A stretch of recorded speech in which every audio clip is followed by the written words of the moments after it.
سڵاو بینەرانی خۆشەویستی تەلەڤیزیۆنی کۆمەڵە لەگەڵتانم بۆ پێشکەشکردنی گەشتی هەواڵەکانی ئەمڕۆ سێشەممە سەرتاش سەردێڕی چەند هەواڵ. ناڕەزایەتی کرێکارانی شاغڵ لە ئیدارەی سەرچاوە سروشتیەکانی ئیلام. ئازادی بێهروس فەیزی بە دانانی وەسیقە لە زیندانی سەقز. گیان لە دەستدان و برینداربوونی سێ منداڵ لە هێرشی تورکیا بۆ سەر ڕۆژ ئاوای کوردستان. ناڕەزایەتی خاوەن ناوەندەکانی توانابەخشی لە تاران. و سەپاندنی سزای زیندان بەسەر 4 چالاکی مەدەنی لە تاران و مەشهەد.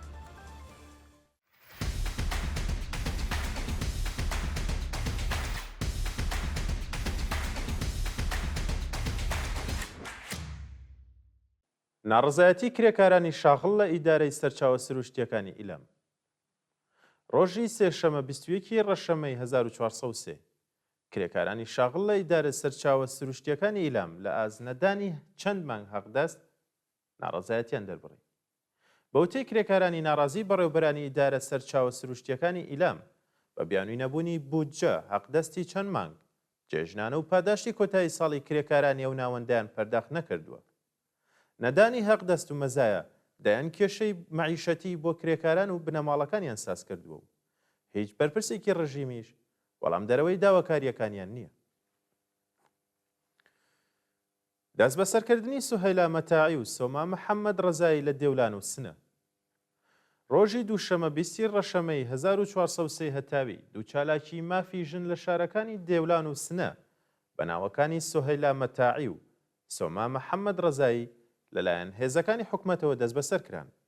بەوتەی سەرچاوەکانی هەواڵ پاش بەڕێوەچوونی شکۆداری ڕێوڕسمەکانی هەشتی ماز ڕۆژی جیهانی ژن لە شاری سنە ئیدارەی ئیتلاعاتیە و شارە دەستی داوەتە ڕەشبەگیری و تا بە ئەمڕۆ بەلانی کەم سێ چالاکی مەدەنی ژنی دەست بەسەر کردووە.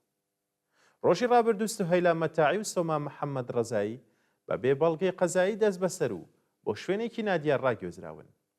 ڕۆژی یەکشەمەش باران ساعدی لەلایەن هێزە ئەمنیەکانەوە دەست بەسەر کراوە.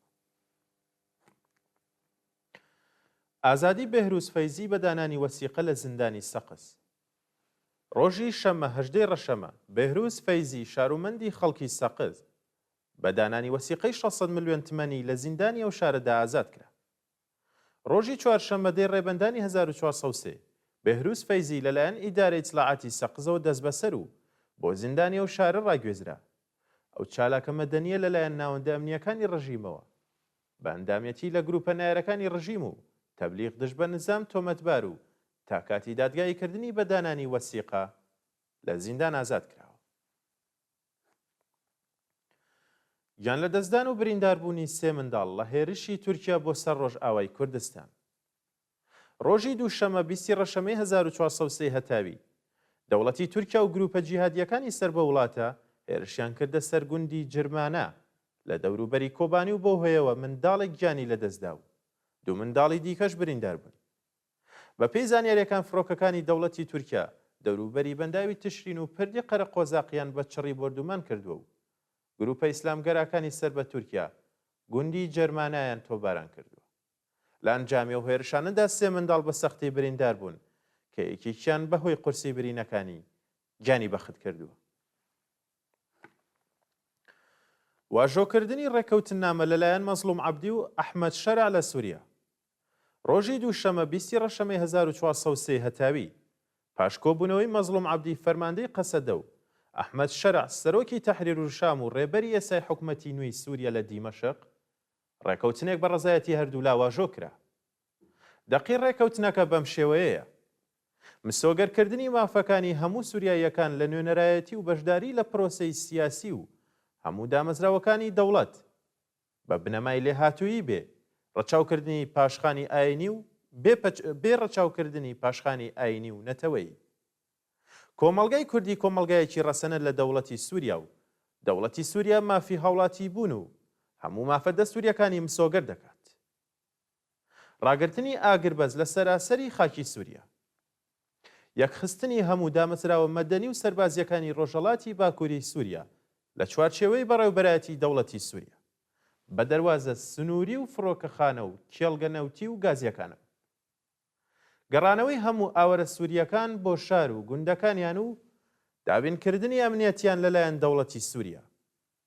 پاڵپشتیکردنی دەوڵەتی سووریا بۆ بەرەنگاربوونەوەی پاشماوەکانی ڕژێمی ئەسەد و هەموو ئەو هەڕەشانەی ڕوبەڕووی ئاسایش و یەک پارچەی وڵاتەکە دەبێتەوە.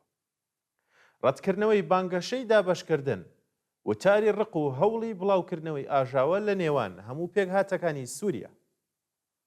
لیژنە جێبەجێکارەکان هەوڵ بۆ جێبەجێکردنی ڕێکەوتن نامەکە تا کۆتایی ئەم ساڵ ئەدەن. درێژەی مانگرتنی کەشاوەرزان لە ئیسفەهان. ڕۆژی دووشەمە 20 ڕەشەمەی 1403 هەتاوی کەشاوەرزانی ڕۆژهەڵاتی ئیسفەهان بە تراکتۆرەکانیانەوە بەرەو شاری ئیسفەهان بەڕێکەوتن و جادەی سەرەکیە و شارەیان داخست. کەشاوەرزانی ناڕازی بەلێدانی هۆڕن و داخستنی جادەی سەرەکی ئیسفەهان لە کۆبوونەوەیەکدا خوازیاری پێدانی هەقاوە بوون. جوتیاران ڕایانگەیان سیاسەتە هەڵەکانی کۆماری ئیسلامی لە چواردەی ڕابردوودا بۆتە هۆی وشەکبوونی زایەندە ڕوود و بە هەزاران کەشاوەرز بەهۆی مایە پوچ بوون بۆ ئیسفەهان و شارەکانی دیکە کۆچیان کردووە. ئەمساڵ دەوڵەت بەڵێنی پێدانی هەقاوەی وەرزی پاییزەیدا، بەڵام تەنها یەکجار ئاوی زایەندە ڕوودیان بەسەر زەوی کەشاوەرزاندا کردەوە و ئێستا بەرهەمی کشت و کاڵی جوتیاران بەهۆی نەبوونی ئاوە لە ناوچووە. کۆبوونەوەی کرێکارانی شاغڵ لە دامەزراوە دەریایەکانی شرکەتی نەوت.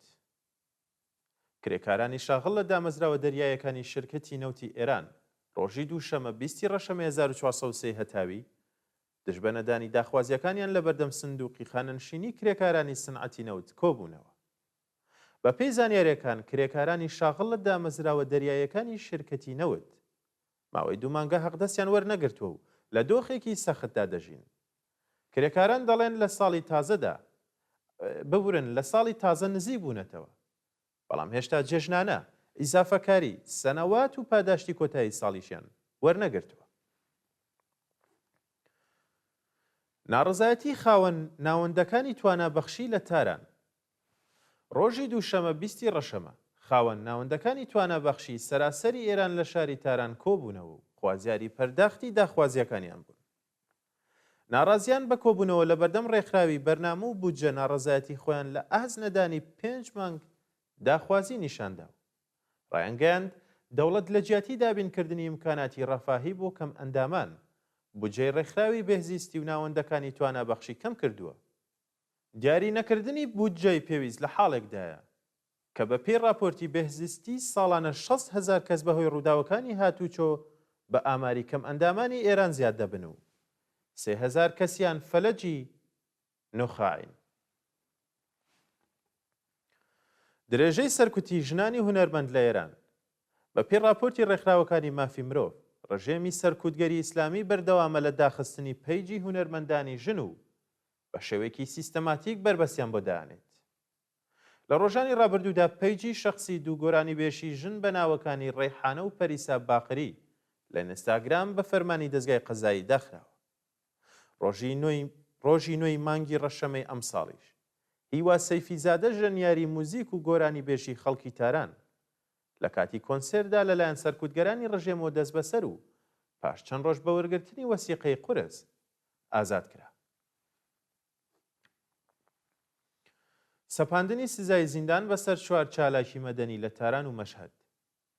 لە ڕۆژانی ڕابردوودا چەند چالاکی مەدەنی لە شارەکانی مەشهەد و تاران بەناوەکانی سەید جەواد حسێنی نژاد، عەلی ڕەزا فەرشی، نەرگز نەسری و محسن قاشقایی زادە لەلایەن دەزگای قەزایی ڕژیمەوە بە زیندان مەحکوم کراون. بە پێی راپۆرتی کانونی مافی مرۆڤی ئێران، سەید جەواد حسێنی نژاد لەلایەن لقیەکی دادگای ئینقلابی مەشهەد بە تۆمەتی تەبلیغ دژی نزام و تێکدانی بیرروڕای گشتی بە 1 ساڵ و 6 مانگ زیندانی تەعزیری مەحکوم کراوە. لە شاری تاران عەلی ڕەزا فەرشی چالاکی ئازەری بە تۆمەتی چالاکی تەبلیغی دژی ڕژیم بە 8 مانگ زیندان سزادراوە. هەروەها نەوباوەڕێکی مەسیحی بە ناوی نەرگز نەسری لەلایەن لقی 26 دادگای ئینقلابی تاران بە 16 ساڵ زیندان، 330 ملیۆن جەریمەی ماڵی و 15 ساڵ بێبەشبوون لە خزمەت گوزاریە کۆمەڵایەتیەکان مەحکوم کراوە.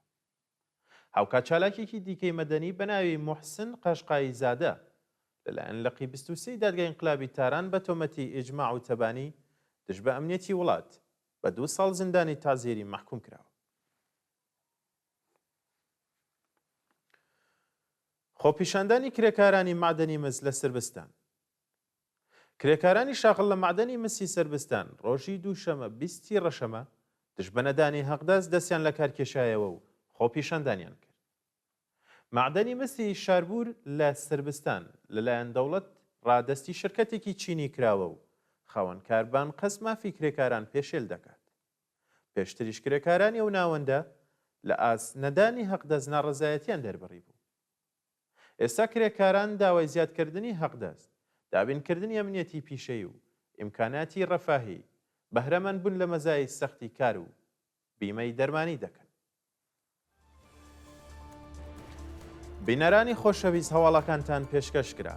کات و ساتێکی خۆش بۆ هەموو لای.